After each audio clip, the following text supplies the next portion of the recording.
Bonsoir, good evening. Bonsoir. Bonsoir à tous. Welcome to the Fiji post-match press conference with head coach Simon Raiwalui and captain Waisea Nayacalevu.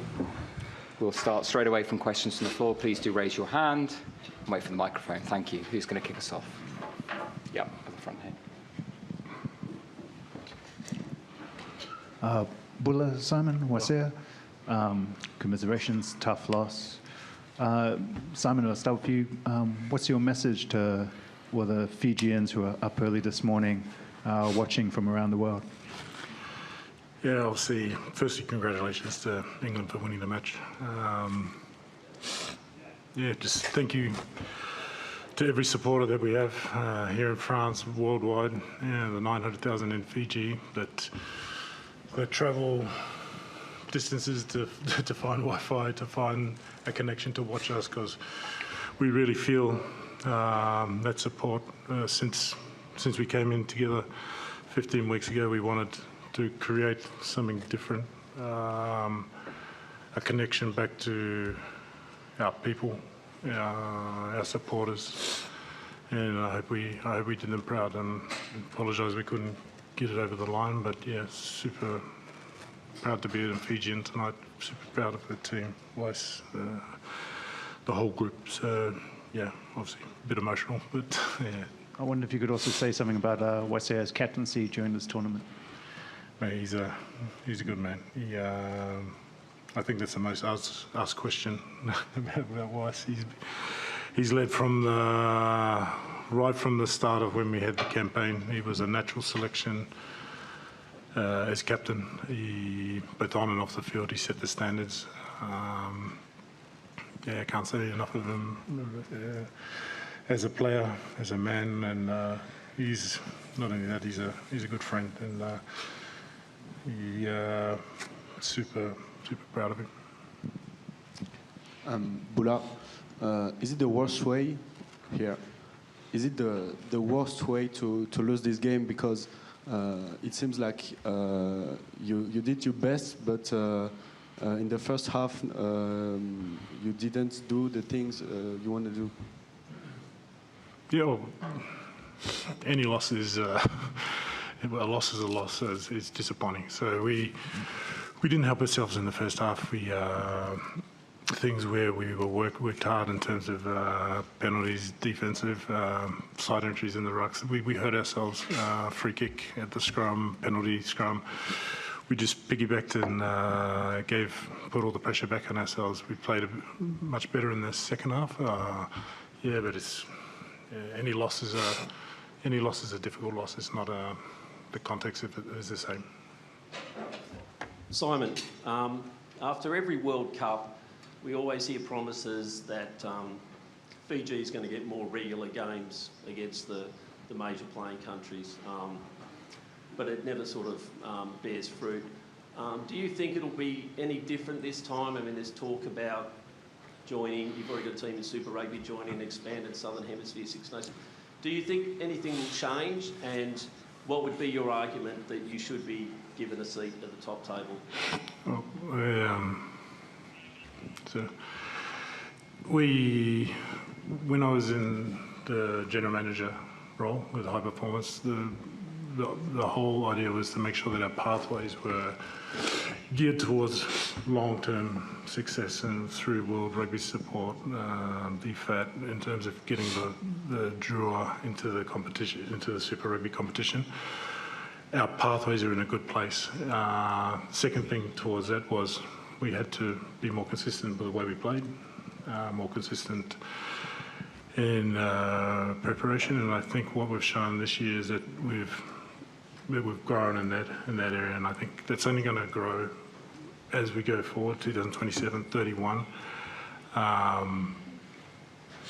We have to put ourselves in the shop window with our performance and what we've done, and if we've got that infrastructure there, if we've got success, consistent success, when the opportunity comes up, hopefully we will get a chance. But if we concentrate on the long term instead of getting the short term right, you tend to trip up on yourself. So I think we have very proud of the last 4 years, before the 8 years, what we've built in Fiji, and I think it's there for long-term success and sustainability. So if the opportunity does come up, hopefully we put ourselves in the front of the window. Second row there. Hi Simon, Will here. After England played Samoa, Salala Mapasua was talking about there possibly being an unconscious bias between refereeing towards the emerging nation as opposed to the more established countries. Did you feel like you got the wrong side of the refereeing today, or some decisions? Were you disappointed with any of those? Or? No, well, there's obviously decisions where they go 50-50 in terms of where to tackle, but the referees, they do a brilliant job. It's the hardest position there. You're isolated, and sure, you want to. There's things that you contest. There's things that you that maybe that you don't agree on. But first things first, we had opportunities to score. We had opportunities to win the game, and it's a growth for us winning there. So like we're a huge supporter of every facet of the game, and that includes refereeing. And they do a wonderful job. They don't go out there to pick a team that they're favourites with. Sometimes there's mistakes, sometimes the rub of the green doesn't go your way. But it is important that we support them and not isolate them, and that's what tends to happen. So very appreciative of everything they do. Waisea, can I ask one to you, please, as well? Can you just describe your emotions? It's been an emotional couple of weeks for the team with a couple of bereavements as well, and you've got around the boys who've lost family members. Can you just describe your feeling at the moment, and do you feel like you've missed a chance? And I don't know, where does the team go from here? Yeah, quite emotional at the moment. A lot's been happening through the week, and just part of the boys turn up today. Like you said, a few calls didn't go our way, but we fight at the end, and I just ask that we can have a fair decision on every team that plays, so that we can play rugby, so everyone can enjoy the game. On the match officials. Were you frustrated by some of the calls? You seem to be talking to Mathieu Renal right at the end. Yeah, I'll be honest. I was frustrated. A few calls. Any particular ones? Like they were already from Iraq in the game, and then he told you just came in, keep on grabbing the ball, and there was no penalty there. 3 times in the game, and no calls. That's my honest opinion. Yeah. So it's a similar theme. I mean, do you feel there's a sort of subconscious bias against Tier 2 and maybe Pacific Absolutely. nations? You guys watched the game. You guys can answer that to yourself. And can I just ask, in that final quarter, when you brought the scores level, did you feel the game was in your grasp at that moment, and where do you feel it got away from you? I think it kills the momentum of our game, of what do we want to play. If you know what I mean. To both, you talked about pain and pride. When do you reckon the pain will go away and the pride of what you've done will come through? The pride's never gone away. It's there from the beginning till the day I die. I'm proud of this team. These boys are family. Pride doesn't disappear with rugby. You know, pride and the joy of what you achieved. The joy is there. We've, like I said, for 15 weeks, these boys have worked hard, and we'll celebrate that. We're obviously hurting now in terms of the result, but I couldn't be proud of this group in terms of what they've put in. They've built something for the next generation of Fijian rugby players. They've laid a foundation there that we can grow off. So we're hurting at the moment, and it'll hurt, I think, for a long time, because of something we'd built and we thought we could go further. The belief in the team has always been there, but the pride is. I'm bursting with pride. First question at the back, and then Max. What crossed in your mind when you scored the 2 tries in a row? What crossed my mind? Yeah. Yeah, we're in the game. So Yeah, we were coming back. We had the momentum. So we'd done everything to work our way back. Unfortunately, we didn't get over the line, but it got exciting. Waisea, is there some scary when in the last 10 minutes when you have the ball, you didn't want to écarter la balle? Go wide. To play wide for the last 10 minutes, it was scary for you to lose the ball? Not really. We tried to build phases so that we can see opportunity, and we were not scared. Told the boys to keep the ball and build phases. Then opportunity will come.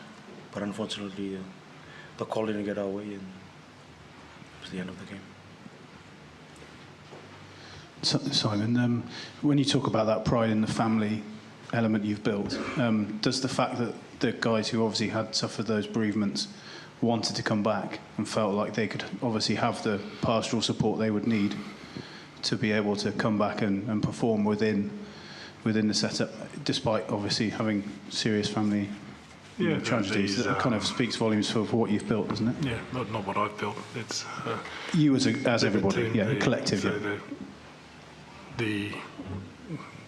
we celebrate together and we suffer together. And Sam obviously came this week, and his dad fell gravely ill on the weekend, and there was talk of him staying. But family's family, and that's family's always first in my life, and our lives is always first. So we wanted to get him back, and we knew he would get his role right, and the team got around him. His brothers were over here yesterday, were able to present his jersey, which was a really touching moment, and it shows the connection between the group, and it's more than just a team. It really is a family, and I think we'll have a bond for the rest of our lives. Simon, on your left, sorry. A question about your substitute. Your coaching, your bench seemed to help you to win the game. They were very important in the second half. Yeah, well, I think they came on and did a great job. We didn't go to plan early because we had an early injury with our tight end prop, and they kind of Masaki came on and played a great 60 odd minutes. And we made their substitution early in the front row, and they both made an impact. And it was a good all-round effort. All the boys that came in, and we've said right from the beginning the 33 is always the important. We've got is one of the things that's really changed in our pathways is that strength of depth. Having 33 players being able to play at the highest level, and it shows like it's going to be. The real fruit for Fiji rugby is going to be 27, 31, and moving on from there, because you've got a very young generation of guys coming through behind the Druas there, under 20s, our Warriors, and it's a real the template there, the infrastructure's there to have long-term sustainability and success. So it's an exciting time for Fiji rugby. Final question here, please. Waisea, what do you think will stay in your mind about this World Cup when you reflect on it in a few weeks or in a few months? Proud. Just proud of the team, coaching staff, management, and the boys for the effort. And it's been 16 years. I'm just proud. Thank you, Waisea. Thank you, Simon. England will be through in a few minutes. Thanks. Thanks for everything. You guys have been awesome.